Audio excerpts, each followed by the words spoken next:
Hello नमस्कार मित्रों, मैं प्रियंका द्विवेदी स्वागत करती हूँ आप सभी का आपके अपने चैनल प्रियंका हिंदी एकेडमी में। मित्रों, हम सभी जो है संस्कृत साहित्य यूपी टीजीटी पीजीटी और अन्य राज्य के टीजीटी पीजीटी है ना, इन सभी के लिए जो संस्कृत साहित्य से संबंधित जो प्रश्न बनते हैं उन सभी की तैयारी हम सभी कर रहे हैं। उन सभी से संबंधित जो प्रश्न हैं उन प्रश्नों को हम सभी देखते हैं। प्रमुख रचनाकार एवं उन संबंधित उनकी जो रचनाएं हैं, जैसे हम लोगों ने देखा कादम्बरी है ना, बाणभट्ट की रचना है।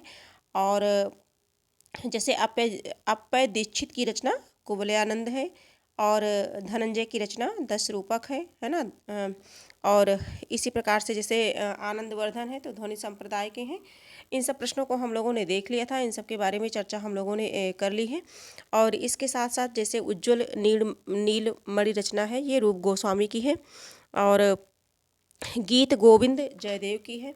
इसके साथ ही साथ हम लोगों ने मित्रों महाकवि भास के 13 नाटकों को देखा है ना। महाकवि भास के 13 नाटकों के विषय में चर्चा की है। फिर महाकवि कालिदास के जो भी नाटक थे और काव्य थे है ना, महाकाव्य थे, उनके बारे में देखा है। जैसे शूद्रक की रचना मृच्छकटिक के बारे में भी हम लोग देखा है। और इसके साथ साथ जो है कालिदास की प्रथम रचना जो है ऋतु संहार मानी जाती है, 6 ऋतुओं का जिसमें क्रमशः वर्णन है ना। और कुमार संभव भी कालिदास की रचना है। इन सब के बारे में हम लोगों ने विस्तृत अध्ययन जो है कर लिया है। और जैसे कि बृहत्त्रयी में कौन कौन सा महाकाव्य आता है, कौन कौन सा नहीं आता है, लघुत्रयी में कौन कौन से काव्य आते हैं है ना। और इसके साथ ही साथ भवभूति मालती माधव रचना इनकी है ना, तो भवभूति के बारे में भी हम लोगों ने डीपली से पढ़ लिया है। आज जो हम लोग पढ़ेंगे जैसे उत्तर रामचरितम किसकी रचना है, भवभूति की है। और ये कौन सा रस प्रधान है, तो ये करुण रस प्रधान है उत्तर रामचरितम है ना। तो ये हम लोगों ने जो है इन सब का अध्ययन कर लिया है, हम सभी इन सब को पढ़ लिए हैं। बस एक ऐसे ही शॉर्टकट में मैं बताना चाह रही थी कि कुछ चीज़ें जो है हम सभी को याद हो जाएं कि हम लोगों ने क्या क्या पिछली क्लासेज में देखी है, ठीक है। तो ये आज हम सभी जो पढ़ेंगे ये भारवी के विषय में पढ़ेंगे। क्या पढ़ेंगे? भारवी। महाकवि भारवी से संबंधित जितने प्रश्न प्रतियोगी परीक्षा में आए हुए हैं और जिनकी बनने की संभावना है उन सभी को देखते हुए चलेंगे। आगे देखते हैं हम सभी इस क्रम में। ये संस्कृत साहित्य की तीसरी या चौथी क्लास है हमारी समझ से। इसका प्रश्न देखते हैं। भारवी की माता का क्या नाम था? कभी कभी पूछ लेता है एक अंक सुनिश्चित करने के लिए कि भारवी की माता का क्या नाम था। ऑप्शन ए है सुशीला, बी है गीता, सी है सुनीता, डी है मीता। तो इसमें जो भारवी की जो माता थी इनका नाम है सुशीला। भारवी की माता का नाम सुशीला था और इनके पिता का नाम क्या था? श्रीधर था। इनके पिता का नाम श्रीधर था। किसके? भारवी के। माता का नाम सुशीला और पिता का नाम श्रीधर था। इनकी पत्नी का नाम रसिकवती या रसिका, ठीक है, रसिका या रसिकवती था। और उनका वास्तविक नाम क्या था? दामोदर था। और भारवी उनकी क्या थी? उपाधि। भारवी का अगर वास्तविक नाम पूछा जाए तो क्या था? दामोदर। भारवी का वास्तविक नाम क्या था? दामोदर था। दामोदर, ठीक है, दामोदर, ठीक है। और भारवी इनकी क्या थी? उपाधि थी। तो भारवी की माता का नाम सुशीला था और पिता का नाम जो है श्रीधर था। भारवी का जो वास्तविक नाम था वो था दामोदर, ठीक है। और इनकी पत्नी का नाम रसिकवती या रसिका था। तो इतना हम लोगों ने देखा।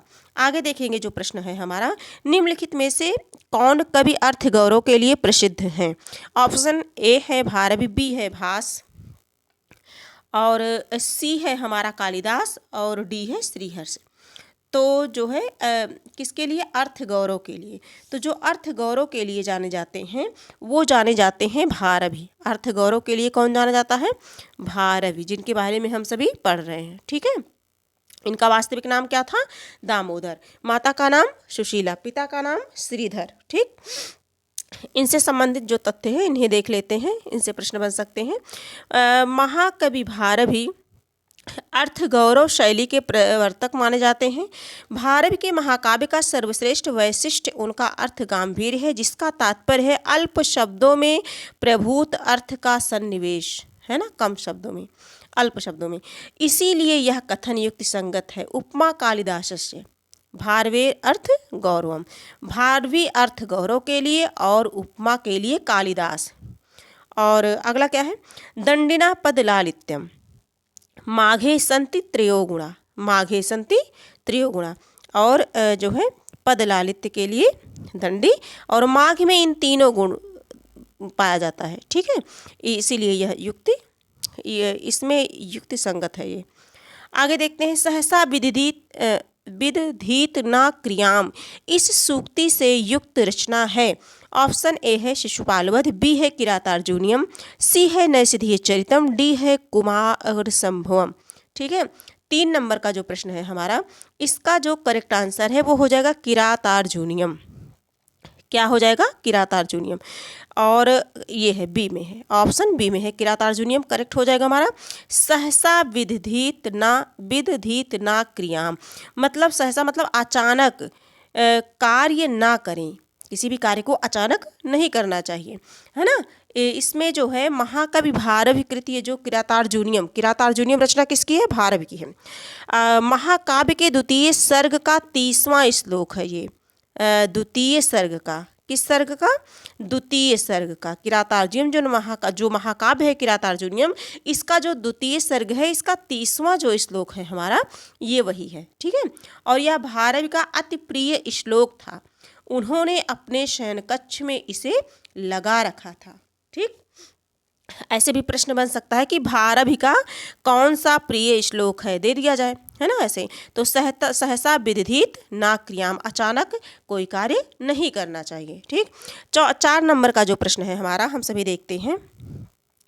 किरातार्जुनीयम के प्रत्येक सर्ग का अंतिम पद है,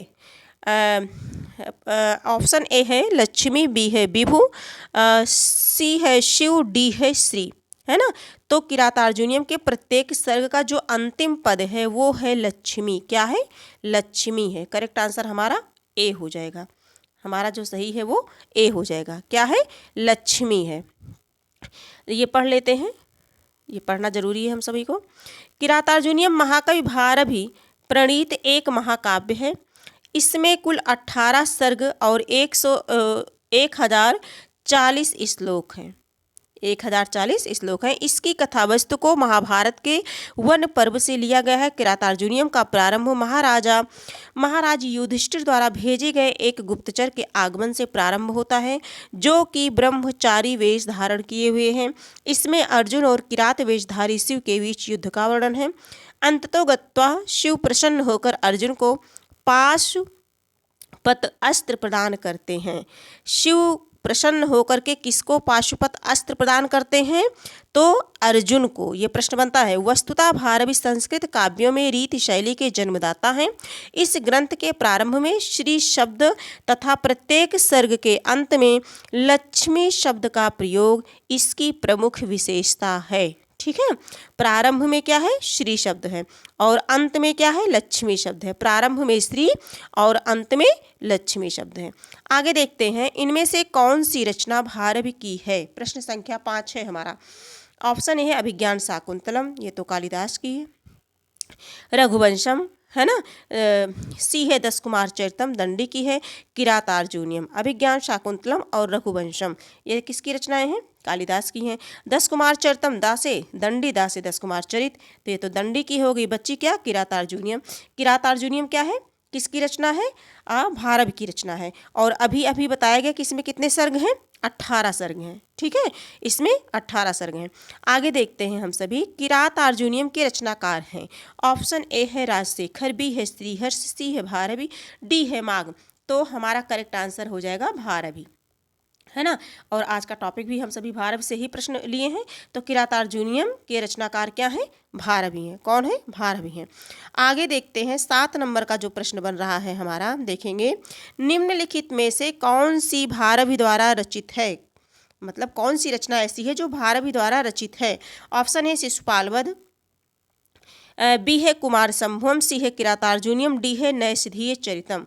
डी क्या है, नैषधीय चरितम। जो 7 नंबर का प्रश्न है हमारा, इसका जो करेक्ट आंसर हो जाएगा वो हो जाएगा किरातार्जुनीयम। क्या हो जाएगा, किरातार्जुनीयम। इसमें कितने सर्ग हैं, 18 सर्ग हैं।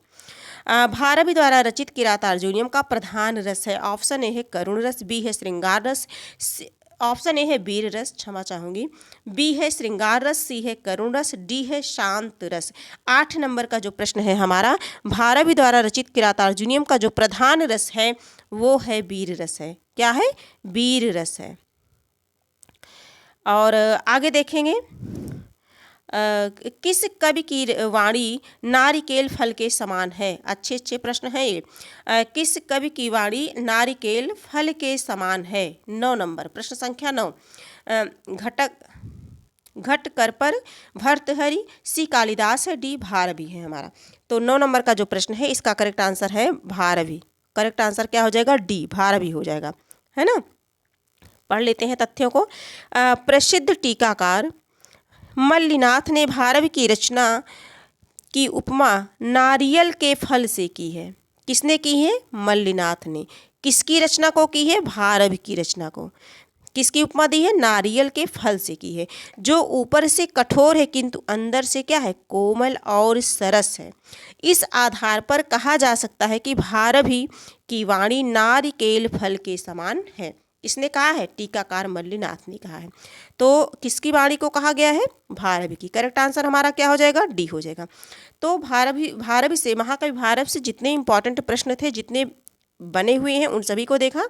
और इनके तथ्यों में, महत्वपूर्ण तथ्यों में जो प्रश्न बनने की जिनकी संभावना है, उन सभी को हम लोगों ने देख लिया।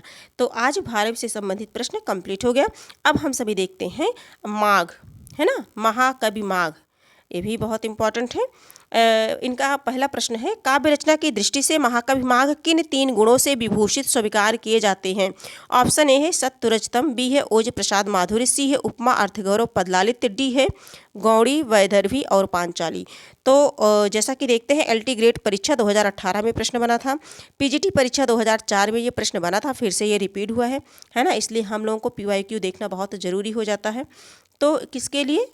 एक जो श्लोक है अभी हम लोगों ने पढ़ा था कि उपमा कालिदासस्य भारवे अर्थ गौरवम दंडिना पदलालित्यम माघे संति त्रयोगुणा।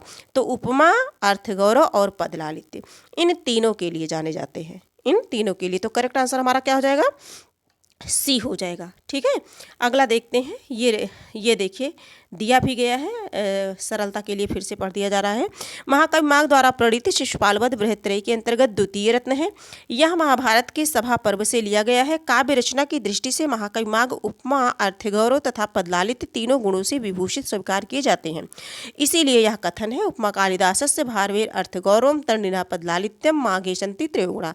अर्थात कालिदास की उपमा, भारवी का अर्थ गौरव, कालिदास की उपमा, भारवी का अर्थ गौरव तथा दंडी का जो है पद लालित्य, इन तीनों गुणों का एकत्र सन्निवेश बताया गया है। माघ की विशेषता यह है कि उन्होंने तीनों गुणों का मणिकांचन संयोग प्रस्तुत किया है। किसने? महाकवि माघ ने। और अच्छे अच्छे प्रश्न इनसे देखते हैं हम सभी। अगला है प्रश्न संख्या 2 है, उपमा पद लालित्य और अर्थ गौरव की दृष्टि से एक साथ तीनों गुण से युक्त कौन संस्कृत कवि प्रसिद्ध है? तो कौन प्रसिद्ध है? महाकवि माघ प्रसिद्ध है। डिटेल में हम लोगों ने पढ़ा, तो ज़्यादा टाइम नहीं इसमें गंवाएंगे, है ना। माघ करेक्ट आंसर डी हो जाएगा। माघे संति त्रयोगुणा के अनुसार कवि माघ में समाविष्ट तीनों गुण क्रमशः किन 3 कवियों के हैं? इस तरह से भी प्रश्न एक ही है, मतलब कथन एक ही है, उसको घुमा करके किस तरह से प्रश्न बनाया गया है ये देख लीजिए कि माघे संति त्रयोगुणा के अनुसार माघ कवि में समाविष्ट तीनों गुण क्रमशः किन 3 कवियों में हैं? तो ये प्रश्न संख्या 3 है हम सभी का। इसका जो करेक्ट आंसर हो जाएगा, इसका जो करेक्ट आंसर बनेगा हमारा, वो हो जाएगा माघ। किसमें है? महाकवि माघ। नहीं, इसमें जो है तीनों को पूछा गया है, तो कालिदास हैं, भारवी हैं और दंडी हैं। तो करेक्ट आंसर हमारा ए हो जाएगा। क्या हो जाएगा? ए हो जाएगा। चौथा नंबर प्रश्न संख्या 4 है, शिशुपाल वध के रचनाकार का नाम है। शिशुपाल वध के रचनाकार का नाम है। ऑप्शन देख लेते हैं। भामा, ऑप्शन ए, बी है भारवी, सी है कुंतक, डी है माघ। तो 4 नंबर का जो प्रश्न है हमारा, इसका जो करेक्ट आंसर है वो हो जाएगा माघ। शिशुपाल वध किसकी रचना है? माघ की है। किसकी है? माघ की रचना। करेक्ट आंसर डी हो जाएगा। किसकी रचना है? माघ की रचना है शिशुपाल वध। ठीक है, आगे देखते हैं। शिशुपाल वध में देखते हैं, शिशुपाल वध के रचनाकार माघ हैं। शिशुपाल वध में 20 सर्ग हैं। कितने सर्ग हैं? 20। यह वीर रस प्रधान महाकाव्य है। कैसा काव्य है? वीर रस प्रधान महाकाव्य है। इसमें देवर्षि नारद द्वारा शिशुपाल के पूर्व जन्म का विवरण देते हुए उसके अत्याचारों का उल्लेख, श्री कृष्ण उसके संहार की प्रार्थना, युधिष्ठिर के राजसूय यज्ञ में श्री कृष्ण का इंद्रप्रस्थ पहुंचना, शिशुपाल का अभद्र व्यवहार और क्रुद्ध श्री कृष्ण द्वारा उसका वध करना वर्णित है। शिशुपाल वध में वंशस्थ छंद का प्रयोग है। कौन सा छंद है? प्रश्न बन सकता है, बहुत डीपली जाएंगे तो। शिशुपाल वध में वंशस्थ छंद का प्रयोग है। इसमें कितने सर्ग हैं? तो इसमें 20 सर्ग हैं। छंद कौन सा है? वंशस्थ छंद है। ठीक है, रस कौन सा है? तो वीर रस है। ठीक है, किसकी रचना है? माघ की रचना है। किसकी रचना है? माघ की रचना है। आगे प्रश्न देखते हैं। शिशुपाल वध किसकी रचना है? तो ये है महाकवि माघ की रचना है। करेक्ट आंसर हमारा ए हो जाएगा। 6 नंबर का प्रश्न देखते हैं। शिशुपाल वध के लेखक का नाम बताइए। तो शिशुपाल वध की चाहे रचना पूछे चाहे लेखक पूछे, वो क्या है? माघ ही है। इसमें कितने सर्ग हैं? 20 सर्ग हैं। शिशुपाल वध में कितने सर्ग हैं? 20 सर्ग हैं। ठीक है, आगे देखते हैं। कौन सा रस है? वीर रस प्रधान है। कौन सा रस है? वीर रस प्रधान है। आगे देखिए, शिशुपाल वध रचना के लेखक का नाम बताइए। फिर से उसी प्रश्न को पूछ लिया गया है। देखिए कितनी बार ये प्रश्न आया। टीजीटी परीक्षा 2011 में भी ये प्रश्न बना था, और ये पीजीटी परीक्षा 2011 में, ये फिर टीजीटी पीजीटी दोनों में बना था, देख लीजिए। और ये क्या है? माघ ही है। शिशुपाल वध के लेखक का नाम माघ है ना। और आगे देखेंगे, अगला प्रश्न है हमारा 8 नंबर का जो प्रश्न है, निम्नलिखित में से माघ विरचित कृति है। तो माघ की क्या है? शिशुपाल वध है ना। माघ की रचना शिशुपाल वध है। ये 2018 में प्रश्न आया था। करेक्ट आंसर डी हो जाएगा। 9 नंबर का जो प्रश्न है, इनमें से कौन सी रचना माघ की है? कौन सी रचना माघ की है? ऑप्शन है किरातार्जुनीयम, बी है मेघदूत, सी है 10 कुमार चरितम, और डी है शिशुपाल वध। तो महाकवि माघ की रचना क्या है? शिशुपाल वध। कितने सर्ग हैं? 20 सर्ग हैं। कौन सा रस है? वीर रस है। ठीक है, और वंशस्थ छंद है। क्या है? वंशस्थ छंद है। आगे देखेंगे, अगला प्रश्न 10 नंबर का जो प्रश्न है, संस्कृत के किस कवि को, संस्कृत के, बहुत अच्छा प्रश्न है ये, संस्कृत के किस कवि के लिए घंटा विशेषण प्रयुक्त हुआ है ना। घंटा शब्द जो है विशेषण प्रयुक्त हुआ है। ऑप्शन ए है बाणभट्ट, बी है माघ, सी है भारवी, डी है श्रीहर्ष। तो ये किसके लिए घंटा कवि किसे संबोधित किया गया है? किसके लिए प्रयोग किया गया है? तो ये भी जो है महाकवि माघ के लिए ही है। किसके लिए है? महाकवि माघ के लिए है। तो आगे देखते हैं, कुछ तथ्य पढ़ लेते हैं। महाकवि माघ द्वारा विरचित शिशुपाल वधम बृहत्त्रयी के अंतर्गत द्वितीय रत्न है। माघ ने अपनी अपूर्व कल्पना का परिचय देते हुए निदर्शना अलंकार का उपयोग करते हुए चतुर्थ सर्ग में रैवतक पर्वत के एक ओर सूर्योदय और दूसरी ओर चंद्रास्त को देख करके महाकाय हाथी के दोनों ओर लटकते हुए 2 विशाल घंटों की कल्पना की है। 2 विशाल घंटों की कल्पना की है। इस कल्पना की उत्कृष्टता के आधार पर माघ का नाम ही घंटा माघ पड़ गया है। माघ का नाम घंटा माघ। प्रश्न यहाँ से बनता है, चतुर्थ सर्ग में किस पर्वत का वर्णन किया गया है? तो रैवतक पर्वत का वर्णन किया गया है। किस पर्वत का?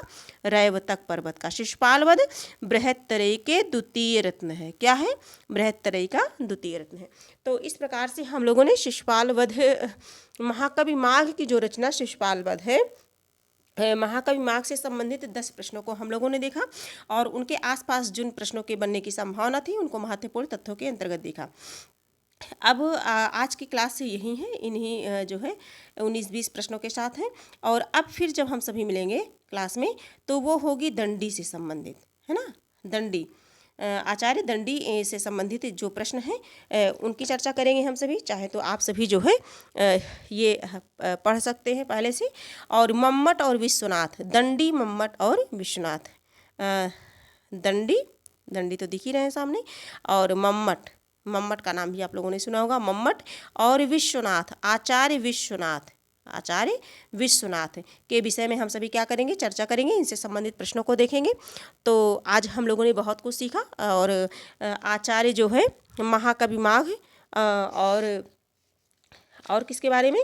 भारत के बारे में। माघ और भारत के बारे में जो भी अच्छे अच्छे प्रश्न इंपॉर्टेंट बनते थे, परीक्षा की दृष्टि से उपयोगी थे, उन सभी को हम लोगों ने सरलतापूर्वक देखा। आशा और विश्वास भी है कि आपको जितने भी प्रश्न कराए गए ये सभी पहले से भी याद रहे होंगे। हम लोगों को बस केवल एक प्रैक्टिस करनी है कि हाँ, हम कुछ भूले नहीं।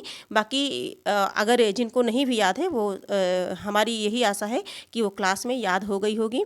बस कभी कभार इसे एक बार दो बार पढ़ने की आवश्यकता है बीच बीच में, जिससे भूले भटके ना। ठीक है, तो इस प्रकार से आज की क्लास यहीं तक है। अगर ये क्लास आपको उपयोगी लगे, हेल्पफुल लगे, तो आप इसे लाइक सब्सक्राइब कर लीजिए, जिससे क्लास होती रहती है हिंदी साहित्य एवं व्याकरण से संबंधित। तो आप तक जो भी क्लास हो वो आप तक सरलतापूर्वक पहुंच जाए। और हाँ, एक रिक्वेस्ट है कि आप अगर अपने कुछ मित्रों के पास शेयर करना चाहें तो शेयर कर दें।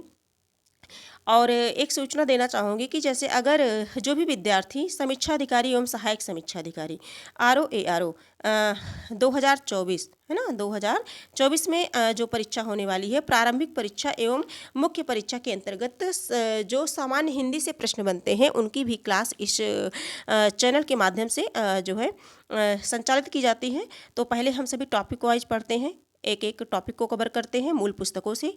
उसके बाद जो है आदित्य पब्लिकेशन भी देखते हैं, फिर घटना चक्र से भी प्रैक्टिस करते हैं। तो इस प्रकार से हमारी तैयारी जो है कई चरणों में जाकर के बहुत सरलतापूर्वक जो है बेहतर हो जाती है, मजबूत बनती है। साथ ही साथ जो भी प्रश्न बनते हैं हिंदी सामान्य हिंदी से, उन सभी प्रश्नों को यहाँ हम सभी प्रैक्टिस सेट के माध्यम से भी देखते हैं, मूल पुस्तक से पढ़ते हैं, फिर प्रैक्टिस सेट को देखते हैं। और ये क्लास पूर्णतः निःशुल्क है, तो आप चाहें तो इच्छा अनुसार जुड़ सकते हैं, या जो भी मित्र आप के हैं वो चाहें तो जुड़ सकते हैं। आज की क्लास यहीं तक है, और बाकी फिर मिलेंगे एक नए टॉपिक के साथ और नए प्रश्नों के साथ, नए आत्मविश्वास के साथ, है ना। हम लोग ऐसे पढ़ते रहेंगे और फिर मिलेंगे। तब तक के लिए धन्यवाद।